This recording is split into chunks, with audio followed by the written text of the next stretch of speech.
சலிச்சுக்கிறதுனால முதல்ல நமக்கு இருக்கிற ஆற்றல் சர்ன்னு கீழே இறங்கும். நான் சொல்றது புரியுது எவரிபடி? நம்ம சலிச்சுக்கிட்டோம்னா ஃபர்ஸ்ட் நடக்கிறது என்ன? What is that?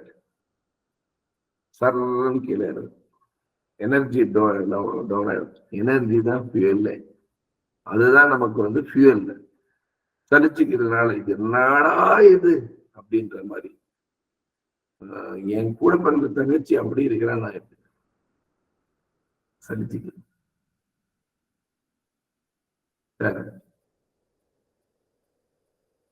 நம்ம பெக்கிற குழந்தையும் நம்மளுமே வேற. நம்ம இன்னைக்கு பெக்கிற அந்த குழந்தை, நம்ம பெற்றிருக்கிற குழந்தை நம்ம கூட கண்டிப்பா இருக்க போறது இல்ல. சரி, எனக்கு இன் மை லைஃப் என்னுடைய மேரேஜ்க்கு அப்புறம் 9 வருஷம் கழித்து எனக்கு குழந்தை பிறகு. ஓகே, என் பொண்ணு 9 இயர்ஸ்க்கு அப்புறம் எனக்கு பிறந்தது. ஆனா நான் சொல்றேன், எனக்கு என் பொண்ணுன்னா எனக்கு உயிர். ஆனா நானே தான் சொல்றேன், என் பொண்ணு கூட எனக்கு போறது அதிகபட்சம் என்னோட 15 வருஷம் அது ஓடி வந்துடும். அது அட்மிட் பண்ணணும் தானே. நம்ம இப்போ நீங்க யோசனை பண்ணுங்க, என் பொண்ணு வேறதான், நாங்க வேறதான். ரியாலிட்டிக்கு வரலாம். நம்ம பொண்ணு, என் பொண்ணு வேறதான், நான் வேறதான். என் கூட வாழாத நிமிஷம் இருக்க போது என் மனைவி மட்டுமே, யாருமே கிடையாது. கணவனுக்கு மனைவி, மனைவி கணவன். அதுவும் இந்திய திருநாட்டு இது ஒரு பெரிய சிறப்பு. எவ்வளவு ஒரு பெரிய சிறப்புன்னு கேட்டீங்கன்னா, இந்த மாதிரி எல்லாம் வேற எங்கேயுமே கிடையாது. நம்மளாவது பரவாயில்ல. நீங்க இந்த நார்த் இந்தியன்ஸ்ல, அதுவும் பீகாரிஸை பார்க்கிறோம், சில எல்லாம் இப்ப நம்மகிட்டயே ஒர்க் பண்றாங்க சார். 11,000 ரூபாய் சம்பளம் சார், அவ்வளவுதான். குடும்பமே ஒர்க் பண்றாங்க, கணவன் மனைவி, அவங்களுக்கு ஒரு 2 குழந்தைங்க, நம்ம ஃபார்ம்ல ஒர்க் பண்றாங்க. 11,000 ரூபாய் சம்பளம். நானே சொல்றேன் 15,000 கொடுத்துருக்குப்பான்னு சொல்லிட்டு, நீங்க பழக்காதீங்க சார் அப்படின்னு அவர் திட்டுறாரு. நீங்க பழக்கினீங்கன்னா அப்புறம் அந்த குரூப் முழுசா அதிகமா பண்ணணும், அதிகமா சம்பளம் கேட்பாங்க. 11,000 ரூபாய் சம்பளம், ரேஷன் அரிசி வாங்கி கொடுத்துருவோம் நம்ம சார். 11,000 வாங்கி கண்ணுல வந்து ஒத்திக்கிட்டு அவங்க நல்லா ஒர்க் பண்ணிட்டு இருக்காங்க. அந்த இடத்துல அந்த மனைவி, அந்த கணவனுக்கு பண்ற சேவையில 50% நம்ம ஊர் மக்கள் பண்றது இல்லை. நான் உங்க யாரும் கூட சொல்லல. அதே போல அவரு வந்து அந்த வைஃப் பண்ற சப்போர்ட்ல நம்ம ஆளுங்கெல்லாம் பண்றது, நம்ம ஆளுக்கு கால் நியூஸ் படிக்கிறது எல்லாம் இருக்கு. என்னையும் சேர்த்து நான் சொல்லிக்கிறேன். நானும் எல்லாம் வீட்டுல ஒன்றும் பெருசா சப்போர்ட் பண்ண, பெருசா இல்லை, சுத்தமா சப்போர்ட் பண்றது இல்லை. நான் தண்ணி கூட வைஃப்க்கு கொண்டு வந்து தான் கொடுப்பாங்க. இந்த மாதிரி அது தப்பு. நான் தப்பு தான் பண்றேன், எனக்கு தெரியும். என்ன அப்படி வந்து என் வைஃப் தான் வளர்த்தாங்க, நான் என்ன பண்றது? கல்யாணம் ஆனப்பிறந்தே வந்து எனக்கு வந்து நல்லா புத்தி சொல்லி கொடுத்துருந்தா பரவாயில்ல. கல்யாணம் ஆனப்பிறந்தே வந்து பாத்தீங்கன்னு சொன்னா என்னை பொத்தி பண்ண, நான் இப்ப அப்படிதான் இருப்பேன். ஓகே, தப்பு கொஞ்சம் கொஞ்சமா மாத்திட்டு இருக்கேன். So what I am saying is, அதே வேற ஊருக்கு நான் போனேன், என் வேலையெல்லாம் நான் பார்க்கிறேன்.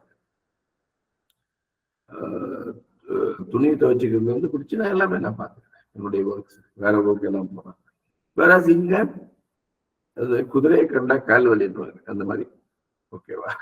குதிரை இல்லைன்னா ஸோ லைக் தட். இப்போ what I am saying is, இப்போ அந்த ஒரு விஷயத்துக்கு தான் நான் வந்துட்டு இருக்கேன். what I am saying, அந்த ஒரு குறிப்பிட்ட ஒரு என் பொண்ணு நானே, she is a different personality. Khaleel Gibran வந்து எழுதியிருப்பாரு சார், தயவு செய்து இந்த புத்தகத்தை படிங்கன்னு நான் இதுக்கு முன்னாடி பல தடவை சொல்லிட்டேன். த ப்ராஃபெட் புக் பேரு, ஞாபகம் இருக்கு உங்களுக்கு நினைக்கிறேன்.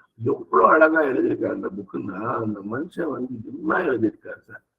Children come through as, children don't come from us அப்படின்னு எழுதியிருப்பாரு. இவ்வளவு அழகான வார்த்தைகள் பாருங்க. குழந்தைகள் நம் மூலமாக உலகத்திற்கு வருகிறார்களே தவிர அவர்கள் நம்மிலிருந்து உலகத்திற்கு வருவதில்லை. நாம வந்து ஒரு கேட்வே தான். பகவான் அனுப்புறாரு குழந்தைய, இல்லையா? பகவான் நீங்க எந்த கடவுள் நினைச்சா அந்த கடவுள் அனுப்புறாரு. அங்க வந்து நீ என் பொண்ணு, நான் சொன்ன மாதிரிதான் கேட்கணும். இது என் பொண்ணு இல்ல, இட் இஸ் ராங். என் பொண்ணுன்னு பேசிக்கலாம், என் மூலமா வந்ததுக்காக என் பொண்ணுன்னு பேசிக்கலாம். இது பையனும் அவ்வளவுதான். என்ன வளர்ப்புன்றது கொஞ்சம் இம்பார்ட்டன்ட். அது திணிப்பு இல்லாம ஒரு கனிவா, அதாவது பேரண்டிங் வேற செப்பரேட். அது ஒரு நாள் பார்க்க போறோம் இன்ஃபர்மேஷன். பேரண்டிங்ல மணி மேக்கிங் இருக்கு சார். நம்ம பார்க்குற எல்லா டாபிக்லையும் மணி மேக்கிங் தான். நீங்க இன்டெப்த் போய் பார்த்தீங்கன்னா உங்களுக்கு சத்தியமா தெரியும். ஸோ இப்ப நம்ம பார்த்துட்டு அதுதான். நீங்க பாருங்க, கிராட்டிடியூடு மணி மேக்கிங். அந்த ஒரு நன்றி உணர்வுல நீங்க நன்றியோடு இருந்தீங்கன்னா பணம் சத்தியமா வரும். ஏற்றுக்கொள்ளும் மனப்பக்குவம் பணம் வரும். சரண்டர் பணம் வரும்.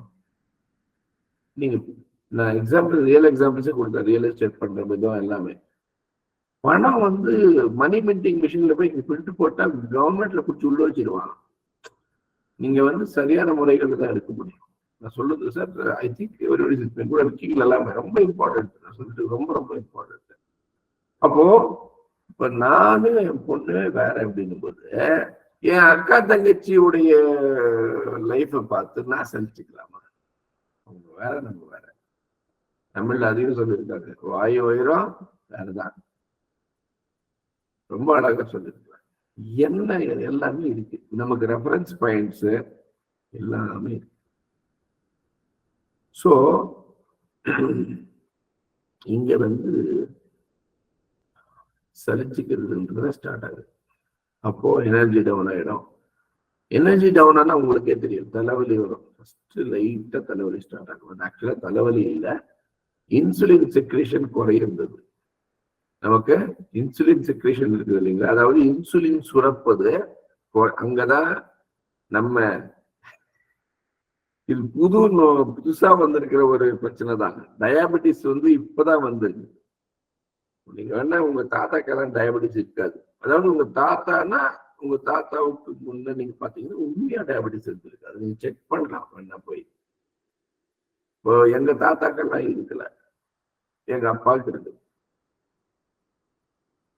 அப்போ அந்த சலிச்சுக்கிறதுக்கு அவர் ஸ்டார்ட் பண்ணியிருக்காருன்னு அர்த்தம், ஏதோ குறிப்பிட்ட இடத்துல. அப்போ அந்த சலிச்சுக்கிறதுனால வரக்கூடியதுதான் டயபெட்டிஸ். அப்கோர்ஸ் ஹெரிடிட்டியில வரும்னா வரும், பட் ஹெரிடிட்டி இல்லை. ஹெரிடிட்டின்னா அந்த ஒரு குடும்பத்துல வரும். பட் என்னதான் குடும்பத்துல வந்தாலும் அதெல்லாம் ஈஸியா கண்ட்ரோல்ல வச்சுக்கிற அளவு தான் வரும். அதுவும் காரணம் என்னன்னு பாத்தீங்கன்னு சொன்னா இந்த உணவு முறை காலத்துல இது அந்த சப்ஜெக்ட் போனா டைம் எடுக்கும். ஸோ நான் என்ன சொல்றேன்னு சொன்னா, சலித்துக் கொள்வது. நான் சொல்லட்டுமா, எதுக்குமே சலிச்சு கூடாது சார். என்ன ஆனாலும் சலிச்சு கூடாது. இது ஒரு மெயின் பாயிண்ட். என்ன ஆகுது ஆயிருக்கு சார் லைஃப்ல, காட் ப்ராமிஸ். என்ன வேணா யாரோ அவமானப்படுத்திட்டாங்க, நம்ம நினைச்சது நடக்கல, யாரோ அறிஞ்சுட்டாங்க, கணவன் நம்ம போயிட்டு, எதுக்குமே சலிச்சுக்கவே கூடாது. 100% சலிச்சு கூடாது சார். ஏதாவது கொஞ்சமாவது பிராக்டிக்கலா பேசுங்க சார். சலிச்சுக்காம எப்படி சார்? நானும் உங்களுக்கு என்ன வாயில சொல்லிடுறீங்க, நானும் எவ்வளவு சார் வெயிட் பண்றது, நானும் எவ்வளவு சார் புத்தி சொல்றது, நானும் எல்லாத்துக்குமே லிமிட் இருக்கு சார். சலிச்சுக்காம எப்படி சார் இருக்கிறது? அதுக்குதான் பிரசாத புத்தின்னு நான் சொன்னேன். அந்த கிராட்டிடியூடும் அந்த அக்செப்டன்ஸும் அந்த சரண்டரிங் ஆகி பாருங்க, சலிச்சுக்கவே மாட்டேங்க. ஒண்ணு.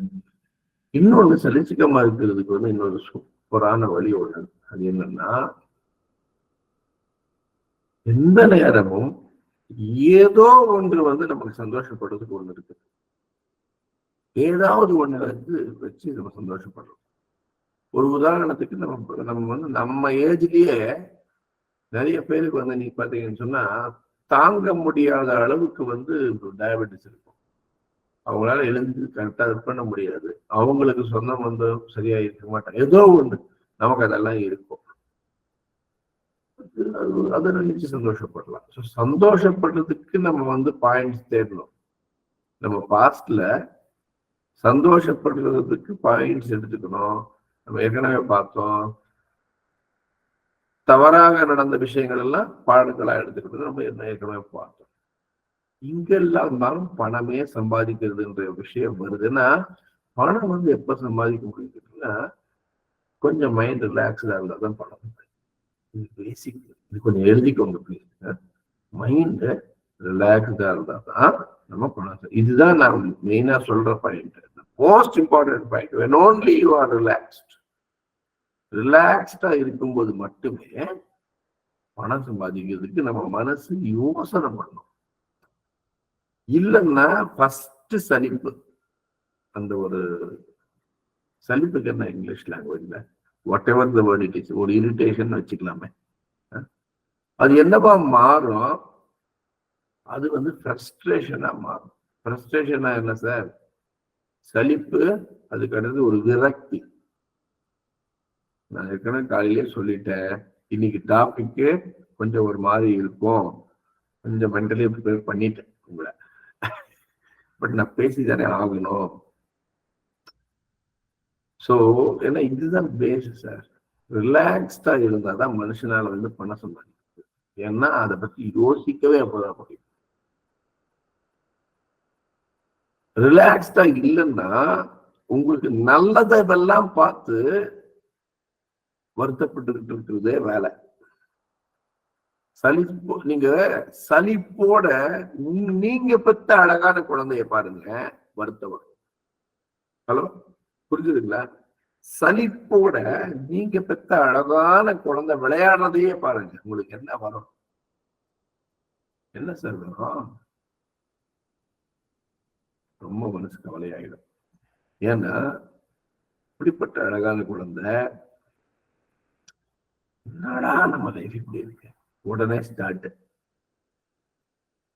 இப்படி இது வந்து அப்போ சலிப்பு என்பது கூட. அப்ப சலிப்பு கூடாதுன்னா அப்ப என்ன பண்ணணும்? ஏன்னா சலிப்பு இருந்துச்சுன்னு சொன்னா அது ஃப்ரஸ்ட்ரேஷனா மாறும், விரக்தியா மாறும். விரக்தி இருந்துச்சுன்னு சொன்னா அது வந்து கவலையா மாறும், வரி.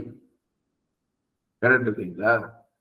அப்புறம் சொல்ல வேண்டியது இல்லை, மீதி எல்லாம் ஃபாலோ பண்ணும். டயபெட்டிஸ், பிபி எல்லாம் ஃபாலோ பண்ணும். இதெல்லாம் ஃபாலோ பண்ணிச்சுன்னு சொன்னா வாழ்க்கை சூப்பரா இருக்கும், ரொம்ப நல்லா இருக்கும் இல்லையா சார்? அப்படி இல்லாம சலிச்சுக்கு வைக்கூடாது. அப்ப சலிச்சுக்க கூடாதுன்னு அதுக்கு என்ன பண்ணணும்னா, ஏதோ ஒண்ணு சந்தோஷப்படுறதுக்கு விஷயம், ஏதோ ஒண்ணு இருக்கும் சார். சரி சரி, எனக்கு அப்படி யோசனை பண்ணி எனக்கு சந்தோஷப்படுறதுக்கு எதுவும் விஷயம் வரமாட்டேங்குது. அப்போ what we have to do, சலிச்சுக்கிறதுக்கு நம்ம மைண்டை வந்து நம்ம அலோவ் பண்றோம் சார். எல்லாமே இங்கதான் இருக்கு சார். நம்ம பிரெயினை வந்து எந்த அளவுக்கு நம்ம கண்ட்ரோல் பண்றோம் நம்ம நேற்று பார்த்ததுதான். அலோவே பண்ணக்கூடாது. என்ன பண்ணணும்னா, தயவு செய்து நீங்க சலிச்சுக்கோங்க, தப்பில்லை. ஏன்னா அந்த நிலைமைக்கு போனா என்ன பண்ண முடியும்? ஆனா கண்ணை வந்து ஒரு 3 to 5 நிமிஷம் அமைதியா பழகிறது மாதிரி உட்கார்ந்துக்கிட்டு மனசுக்குள்ளேயே நல்லா சலிச்சுக்கணும். I am requesting, okay? நீங்க மனசுக்குள்ளேயே வந்து கொஞ்சம் நல்லா சலிச்சுக்கோங்க. அப்போ வந்து உங்களுக்கு லிட்டில் வாய்ஸ் அப்படின்னு ஒண்ணு இருக்கு உங்ககிட்ட, அதுதான் நமக்கு வந்து கழுவடி. நமக்கு லிட்டில் வாய்ஸ் அப்படின்னு ஒண்ணு இருக்கு. லிட்டில் வாய்ஸ்னா நமக்குள்ள ஒரு குட்டி மனசு பேசும், நம்ம கிட்ட பேசிட்டே இருக்கும்போது நீங்க மைண்ட் அந்த கண்ணை க்ளோஸ் பண்ணிட்டு, ஏன் கண்ணை க்ளோஸ் பண்ணணும்னா, கண்ணை ஓபன் பண்ணி வச்சிருந்தா சுத்தி இருக்கக்கூடிய எல்லாமே தகவல் உள்ள போகுது உங்களுக்கு. அதனால வந்து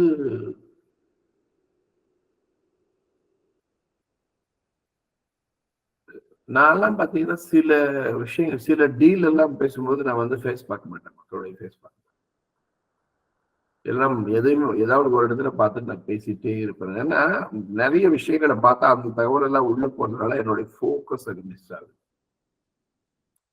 நான் சொல்லுவது உங்களுக்கு புரியுது நினைக்கிறேன். அப்போ கண்ணை க்ளோஸ் பண்ணிட்டு நீங்க சலிச்சுக்கோ. அலோடு டு சலிச்சிஃபைங், அலோடு. அப்போ ஒரு 3 to 5 minutes நீங்க கண்ணை க்ளோஸ் பண்ணி சலிச்சுக்கிட்டீங்கன்னா உங்களால சலிச்சுக்க முடியாது. ஏன் தெரியுமா? நம்ம மனித மனசுன்றது வந்து நம்ம வந்து ஒரு தெய்வீகமானவர்கள். நம்ம எல்லாருமே தெய்வீகமானவர்கள் தான். ஏன்னா இயற்கையுடைய படைப்பு நம்ம. we are all natural beings.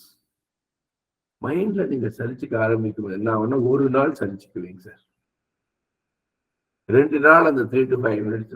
ஆனா தொடர்ந்து என்ன ஆகும்னா உங்க மைண்ட்லயே வந்து ஒரு சொல்லுவது என்ன சொல்லுவோம்னா, இதுக்கு என்ன வழின்னு பாருப்பா, சலிச்சுக்கிறதுனால என்ன பயன் இருக்குது, இதுக்கு என்ன வழின்னு பாரு அப்படின்னு உங்க மைண்ட் சொல்லும் சார். ஓகே, இது சத்தியம், நான் சொல்றது சத்தியம். இதுக்கு பேர் தியானம் பண்ண சொல்லி நான் சொல்லலை. திடீர்னு என்ன சுரேஷ் ஆனந்தாவா மாத்தி நல்ல தியானம் பண்ண கற்றுக் கொடுத்தீங்க சார் சொல்லிட வேண்டாம். நான் அதை சொல்லவே இல்லை. நான் சொல்றது ஒரு 3 to 5 minutes வந்து நீங்க கண்ணை க்ளோஸ் பண்ணி அந்த சூழ்நிலை நீங்க சலிச்சுக்கோங்கன்னா நீங்க என்ன வேணுமோ அது நீங்க பண்ணுங்க. அப்ப என்ன நடக்கும் அப்படின்னா ஒரு இது கரெக்டா பிறக்கும். இது இன்னொரு வழி. ஒண்ணு, நம்ம வந்து ஏதாவது நல்லதை நினைச்சு ஹாப்பியா ஃபீல் பண்றது, அது எல்லாருமே முடியாது. அதனால கண்ணை க்ளோஸ் பண்ணி அந்த சூழ்நிலையை நினைச்சு நீங்க வந்து சலிச்சுக்கோங்க. ஆனா சலிச்சுக்கிறதுக்காக உட்காரக்கூடாது, அந்த சூழ்நிலை நினைச்சுக்கலாம். சலிச்சுக்கிட்டாலும் உங்களால ரொம்ப நாளால சலிச்சுக்க முடியாது. ஒரு 1 week to 10 days பாத்தீங்கன்னா நீங்க வேற ஒரு நபரா மாறி. மைண்ட் வந்து என்ன பண்ணணும்னு கேட்டீங்கன்னா, உங்களுக்கு வந்து ஏன்பா எப்பப்பா சலிச்சுக்கிட்டே இருக்கேன்னு உங்க மைண்ட் உங்ககிட்ட சொல்லும்.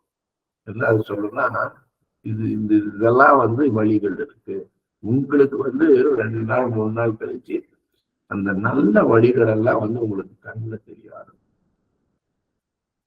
ரொம்ப இம்பார்ட்டன்ட். அடுத்தது அதுவும் ஒரு பக்கம். சரி, சலிச்சுக்காம இருக்கிறது வேற எப்படி அப்படின்னா, நான் ஒன்று சொல்றேன் சார், இது மட்டும் இதுதான் நிஜம். எல்லாமே நிஜம் தான், பட் இது எல்லாத்தோட பெரிய நிஜம். அந்த சலிச்சுக்கிற மாதிரியான ஒரு மனநிலை வரும் பொழுது சத்தியமா சொல்றேன், இது ஒர்க் அவுட் ஆகும். சத்தியமா சொல்றேன், செஞ்சு முடிஞ்ச வீடியோல வாங்க, தயவு செஞ்சு இதை நீங்க பண்ணுங்க. எல்லாருமே நம்ம பண்றதுல இப்பெல்லாம் விட்டுட்டாங்க. நம்ம மக்கள் வந்து இன்னைக்கு இந்த அதிகப்படியான பகுத்தறிவுவாதிகள் அது வந்ததுக்கு அப்புறம், பகுத்தறிவுவாதிகள் வந்து அதிகமா வந்ததுக்கு அப்புறமா வந்து இது விட்டுட்டாங்க. நிறைய பேர் வீடியோல இல்லை சார், இன்னைக்கு என்னன்னு தெரியல. ஸோ பகுத்தறிவுவாதிகள் வந்து நிறைய பேர் வந்த பிறகு என்ன ஆயிடுச்சுன்னு சொன்னா அது பண்ண மாட்டேன்றாங்க. என்னன்னா, ஆண்டவன் மீது பாரத்தை போட வேண்டும், கடவுள் பார்த்துக்கலாம். ஓகே சரி, ரொம்ப இம்பார்ட்டன்ட் சார். இது என்ன நீங்க புதுசாவா சொல்லி கொடுக்குறீங்க? எல்லாமே ஏற்கனவே எல்லாமே நான் ஃபர்ஸ்டே சொல்லிட்டேன். ஏற்கனவே இருக்கிற விஷயங்கள் தான் நம்ம பார்ப்போம். புதுசா வந்து வள்ளுவர் சொல்லாத ஒரு விஷயத்தை வந்து வைரமுத்துவே எழுத முடியாது. நான் என்ன இதுவான பண்ண முடியும்? So my point is very simple, very very very simple. என்ன அப்படின்னா, நம்ம வந்து we have to நம்ம வந்து அந்த ஒரு ரொம்ப இம்பார்ட்டன்டான பாயிண்ட் இந்த இடத்துல என்னன்னா, அந்த ஒரு மெயின் பாயிண்ட் சொல்றது கடவுளை பார்த்துக்குவா, எல்லாமே நல்லது நடக்கும் அப்படின்னு அந்த ஒரு பாயிண்ட்டுக்கு நம்ம வருவது அப்படின்றது ரொம்ப ரொம்ப இம்பார்ட்டன்ட்.